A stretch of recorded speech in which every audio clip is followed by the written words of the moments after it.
A for C, all for Christ. మీరు పరిశుద్ధులవుటే అనగా మీరు జారత్వమునకు దూరముగా ఉండుటయే దేవుని చిత్తము.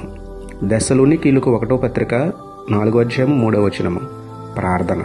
ప్రేమమయుడ, కృపామయుడ, పరలోకమందున్న మా తండ్రి, మహాపరిశుద్ధమైన మీ నామమునకు స్తోత్రములు దేవా.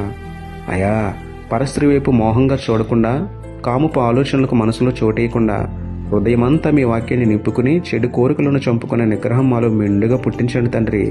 సోషల్ మీడియా ఆకర్షణకు లోనవ్వకుండా, మా దేహంలో జారత్వానికి అవకాశం ఇవ్వకుండా, మీకు లోబడి జీవించుటకు మాకు సహాయం చేయండి నాయన. జారత్వానికి దూరంగా ఉండాలన్న మీ చిత్తాన్ని నెరవేరుస్తూ ఈ లోకంలో పరిశుద్ధంగా జీవించే ధన్యత మాకు ఇవ్వమని వేడుకుంటూ, పరిశుద్ధ దేవుడైన మీకే స్తుతులు చెల్లించుకుంటూ, నమ్ముట నీ వలననైతే నమ్మువానికి సమస్తమును సాధ్యమే అన్న విశ్వాసంతో యేసయ్య పరిశుద్ధ నామములో ప్రార్థించి పొందుకున్నాము పరమ తండ్రి. ఆమేన్. Praise the lord.